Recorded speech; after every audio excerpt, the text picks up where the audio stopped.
Fellow Americans, good morning.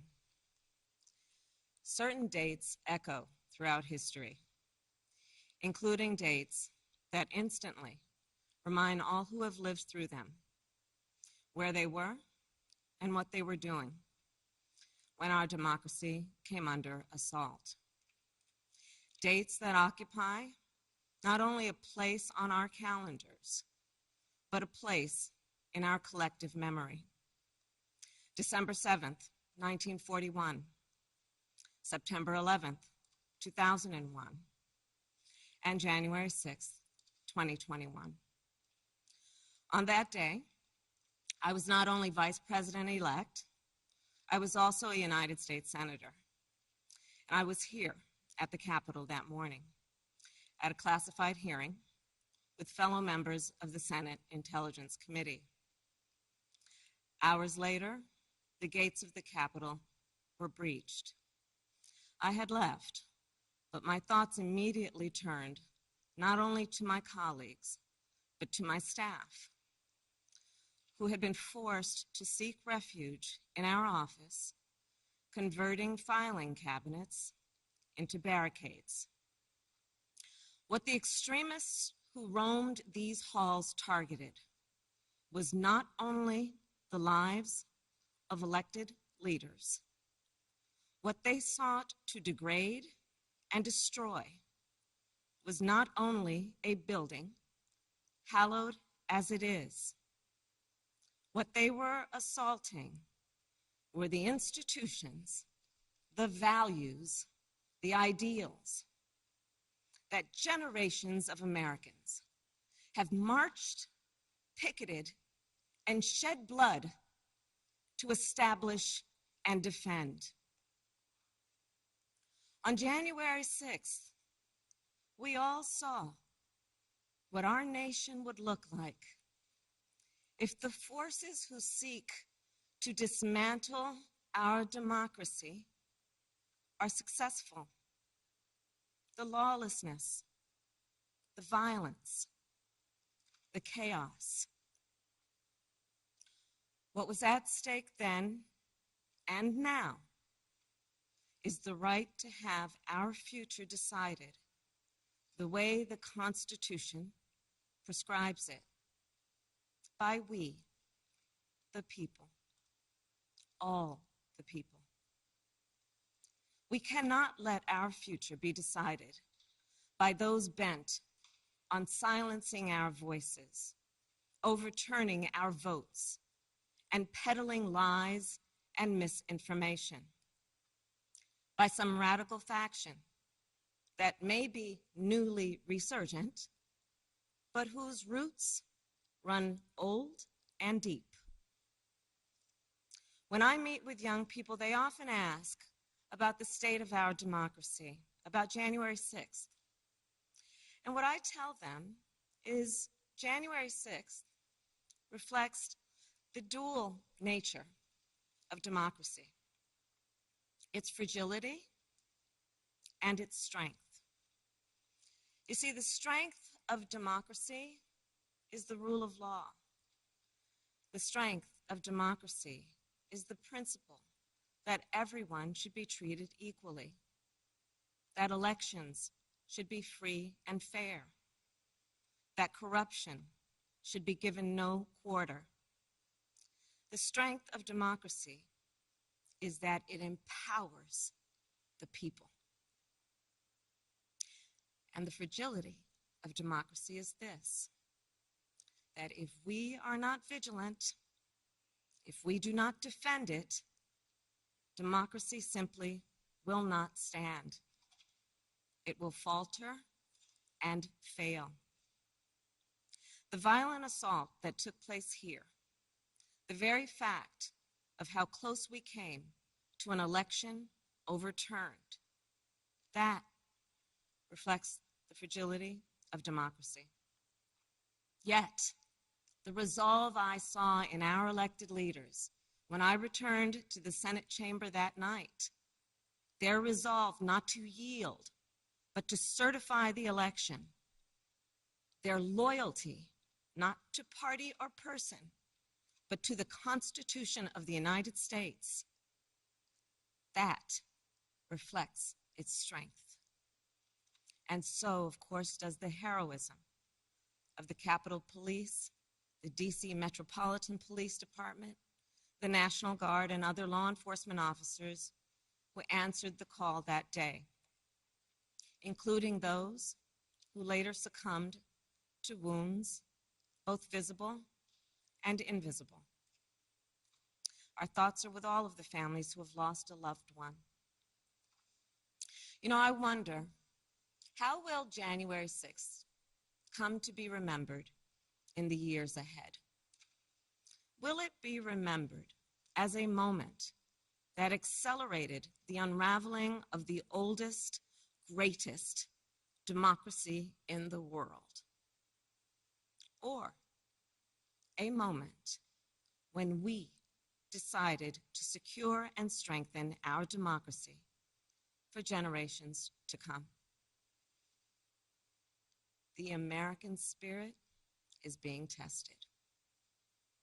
The answer to whether we will meet that test resides where it always has resided in our country, with you, the people.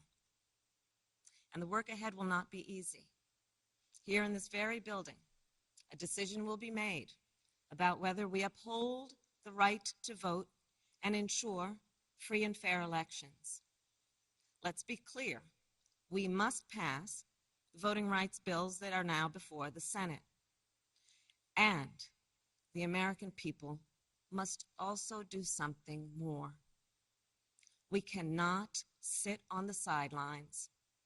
We must unite in defense of our democracy in order to form a more perfect union, establish justice, ensure domestic tranquility, provide for the common defense, promote the general welfare, and secure the blessings of liberty to ourselves and to our prosperity and posterity.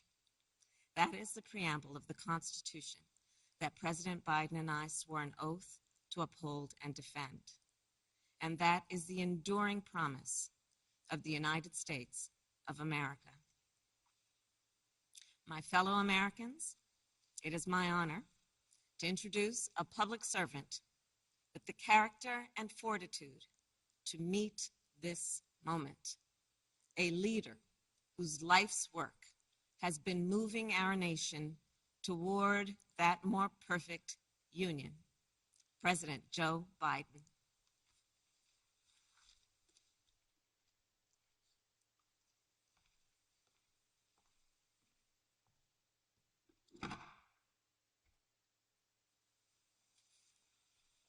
Madam Vice President, my fellow Americans, to state the obvious, 1 year ago today, in this sacred place, democracy was attacked, simply attacked.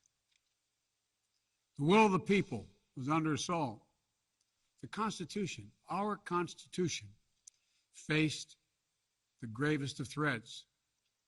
Outnumbered in the face of a brutal attack, the Capitol Police, the DC Metropolitan Police Department, the National Guard, and other brave law enforcement officials saved the rule of law.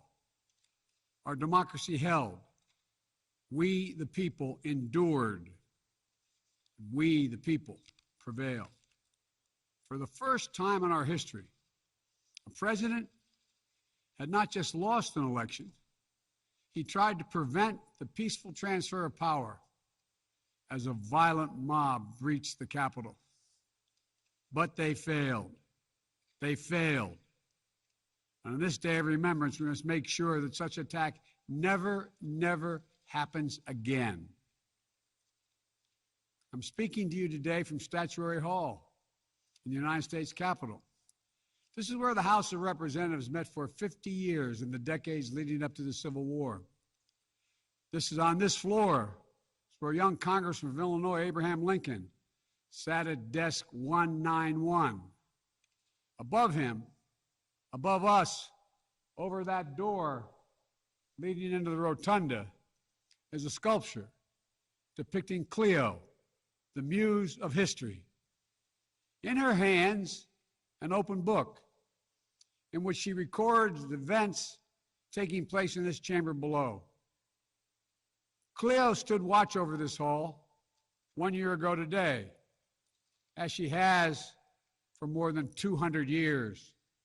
She recorded what took place, the real history, the real facts, the real truth, the facts and the truth that Vice President Harris just shared, and that you and I and the whole world saw with our own eyes.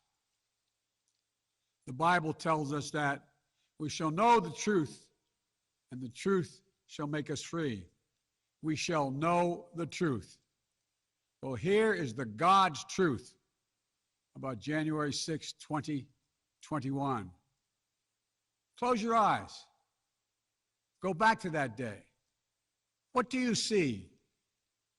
Rioters rampaging, waving for the first time inside this Capitol Confederate flag that symbolized the cause to destroy America, to rip us apart. Even during the Civil War, that never, ever happened. But it happened here in 2021. What else do you see?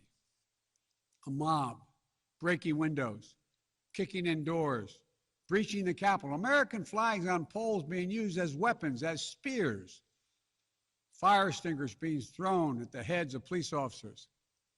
A crowd that professes their love for law enforcement assaulted those police officers, dragged them, sprayed them, stomped on them. Over 140 police officers were injured. We all heard the police officers who were there that day testify to what happened. One officer called it, quote, a medieval battle, and that he was more afraid that day than he was fighting the war in Iraq. They've repeatedly asked since that day, how dare anyone diminish, belittle, or deny the hell they were put through. We saw with our own eyes. Rioters menaced these halls, threatening the life of the Speaker of the House, literally erecting gallows to hang the Vice President of the United States of America. But what did we not see?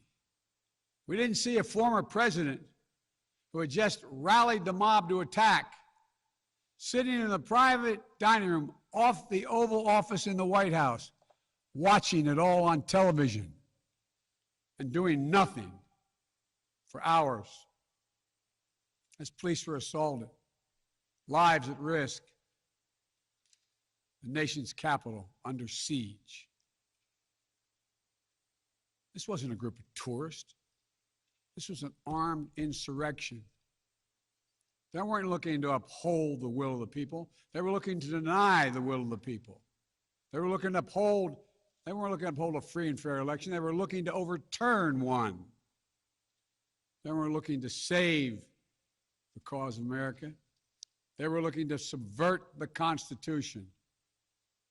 This isn't about being bogged down in the past. This is about making sure the past isn't buried. That's the only way forward. That's what great nations do. They don't bury the truth. They face up to it. Sounds like hyperbole, but that's the truth. They face up to it. We are a great nation. My fellow Americans, in life there's truth, and tragically there are lies.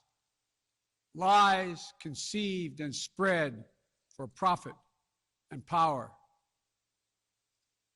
We must be absolutely clear about what is true and what is a lie.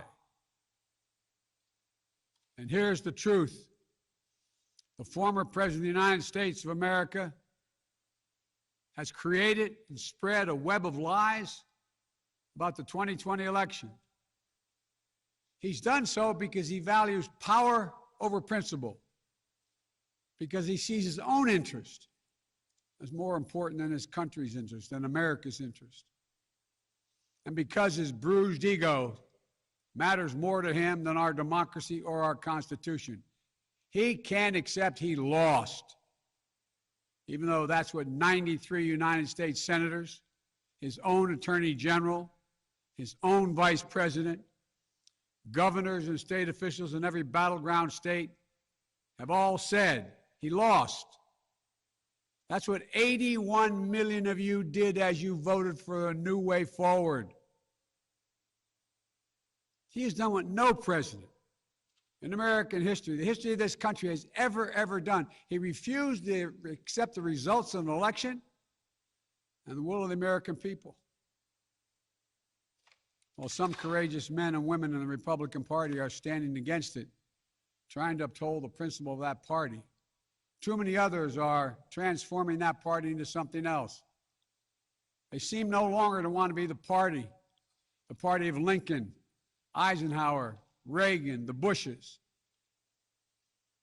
But whatever my other disagreements are with Republicans who support the rule of law and not the rule of a single man, I will always seek to work together with them to find shared solutions where possible. Because if we have a shared belief in democracy, then anything is possible. Anything. And so at this moment, we must decide, what kind of nation are we going to be? Are we going to be a nation that accepts political violence as a norm?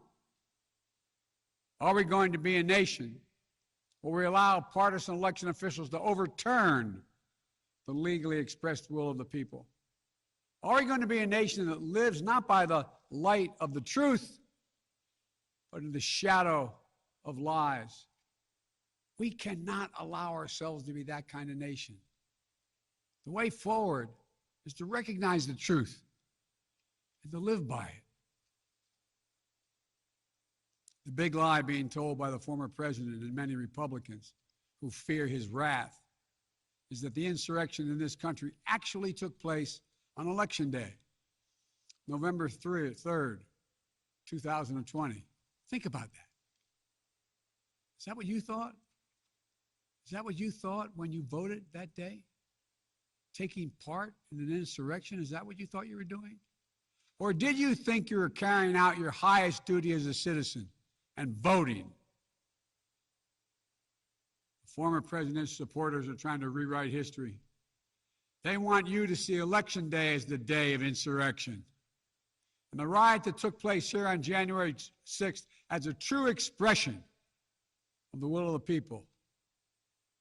Can you think of a more twisted way to look at this country, to look at America? I cannot. Here's the truth. The election of 2020 was the greatest demonstration of democracy in the history of this country. More of you voted in that election than have ever voted in all of American history. Over 150 million Americans went to the polls and voted that day. In a pandemic, some at great risk to their lives. They should be applauded, not attacked. Right now, in state after state, new laws are being written, not to protect the vote, but to deny it. Not only to suppress the vote, but to subvert it. Not to strengthen or protect our democracy, but because the former president lost, instead of looking at the election results from 2020 and saying they need new ideas or better ideas to win more votes, the former president and his supporters have decided the only way for them to win is to suppress your vote and subvert our elections. It's wrong. It's undemocratic. And frankly, it's un-American. The second big lie being told by the former president and his supporters is that the results of the election of 2020 can't be trusted. The truth is that no election in American history has been more closely scrutinized or more carefully counted.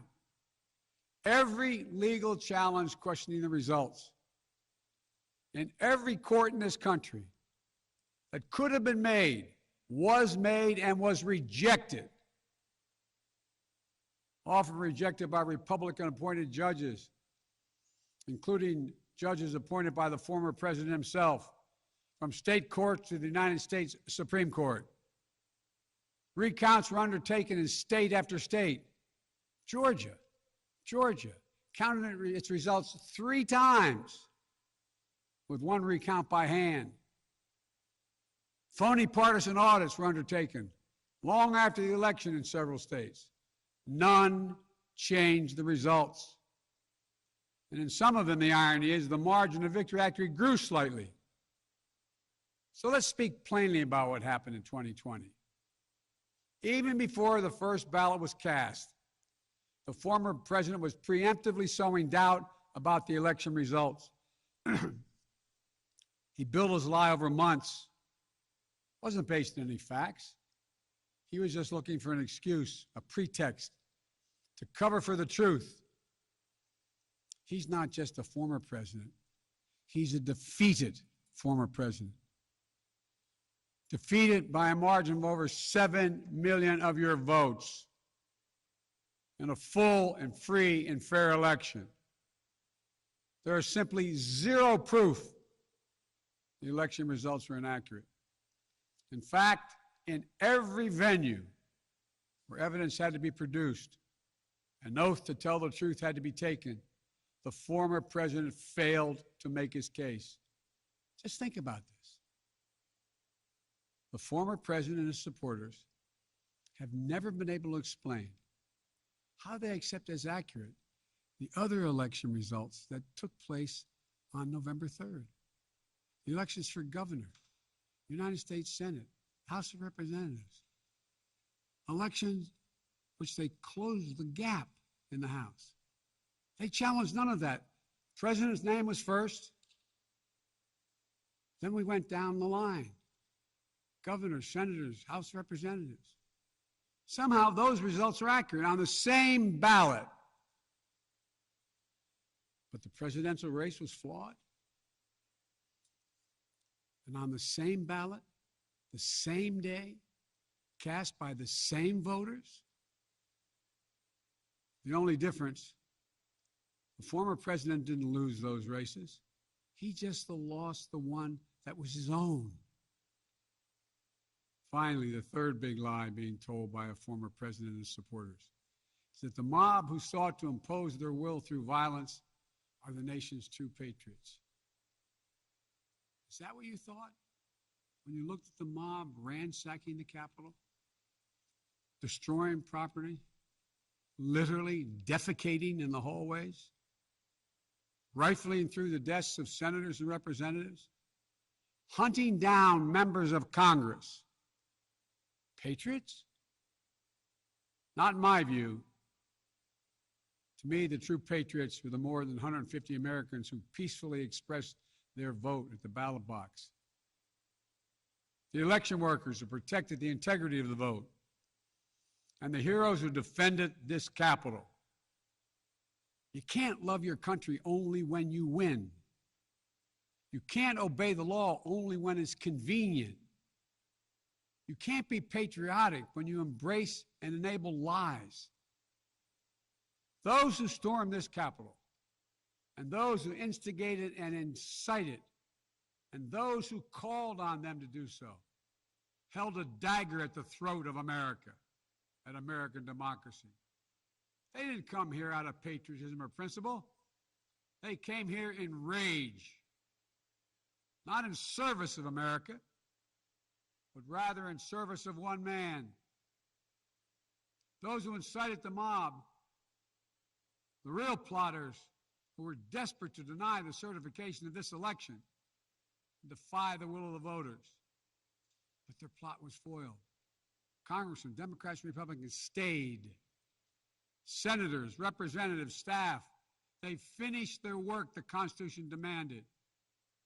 They honored their oath to defend the Constitution against all enemies, foreign and domestic. Look, folks, now it's up to all of us, to we the people, to stand for the rule of law, preserve the flame of democracy, to keep the promise of America alive. That promise is at risk, targeted by the forces that value brute strength over the sanctity of democracy, fear over hope, personal gain over public good. Make no mistake about it, we're living at an inflection point in history, both at home and abroad. We're engaged anew in a struggle between democracy and autocracy, between the aspirations of the many and the greed of the few, between the people's right of self-determination and the self-seeking autocrat. From China to Russia and beyond, they're betting that democracy's days are numbered. They've actually told me democracy is too slow, too bogged down by division to succeed in today's rapidly changing, complicated world. And they're betting America will become more like them and less like us. They're betting that America is a place for the autocrat, the dictator, the strongman. I do not believe that. That is not who we are. That is not who we have ever been. And that is not who we should ever, ever be. Our founding fathers, as imperfect as they were, set in motion an experiment that changed the world, literally changed the world. Here in America, the people would rule. Power would be transferred peacefully, never at the tip of a spear or the barrel of a gun. They committed to paper an idea that they couldn't live up to, but an idea that couldn't be constrained.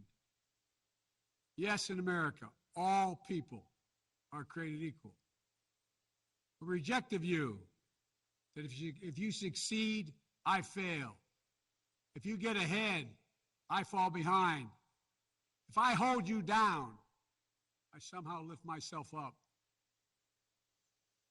The former president who lies about this election and the mob that attacked this Capitol could not be further away from the core American values. They want to rule, or they will ruin. Ruin what our country fought for at Lexington and Concord, at Gettysburg and Omaha Beach, Seneca Falls, Selma, Alabama. What we were fighting for? The right to vote, the right to govern ourselves, the right to determine our own destiny. With rights come responsibilities. Responsibility to see each other as neighbors. Maybe we disagree with that neighbor, but they're not an adversary. Responsibility to accept defeat. Then get back in the arena and try again the next time to make your case. Responsibility to see that America is an idea. An idea requires vigilant stewardship. As we stand here today, 1 year since January 6, 2021, the lies that drove the anger and madness we saw in this place, they have not abated. So we have to be firm, resolute, and unyielding in our defense of the right to vote and to have that vote counted. Some have already made the ultimate sacrifice in this sacred effort. Jill and I have mourned police officers in this Capitol Rotunda not once but twice in the wake of January 6th. Once to honor Officer Brian Sicknick, who lost his life the day after the attack, and the second time to honor Officer Billy Evans, who lost his life defending this Capitol as well. We think about the others who lost their lives and were injured, and everyone living with the trauma of that day, from those defending this Capitol to members of Congress in both parties and their staffs, to reporters, cafeteria workers, custodial workers, and their families. Don't kid yourself.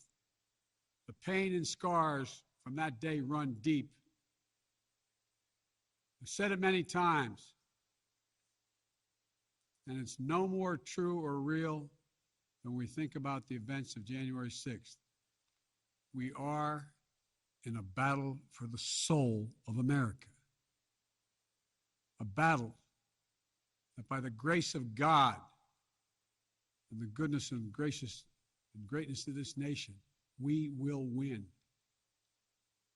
Believe me, I know how difficult democracy is, and I'm crystal clear about the threats America faces. But I also know that our darkest days can lead to light and hope. From the death and destruction, as the Vice President referenced in Pearl Harbor, came the triumph over the forces of fascism.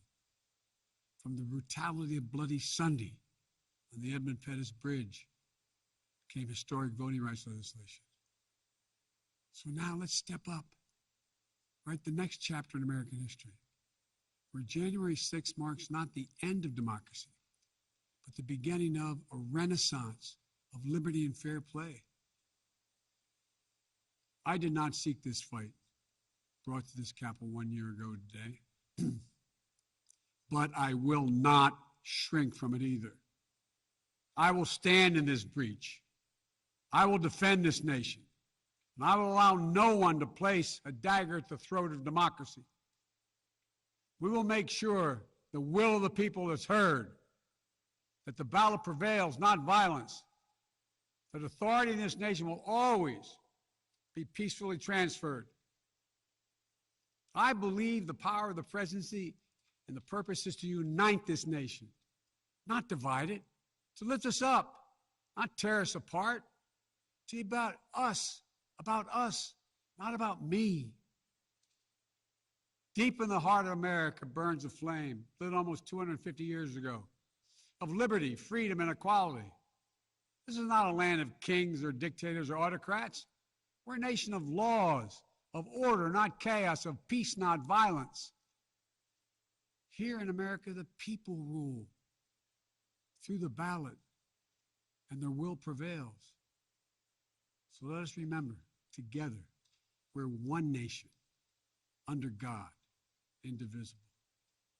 That today, tomorrow, and forever at our best, we are the United States of America.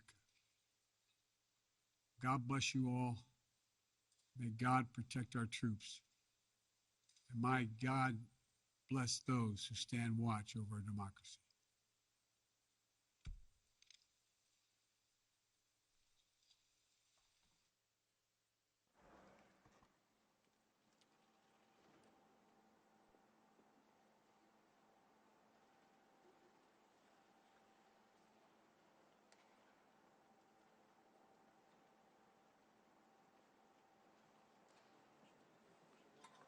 All right, Paul. You come this way, guys. Come out. Sir, yes, sir. All right, see you guys. Matt. See you, Matt. Good seeing you. Thank you, guys. Thank you.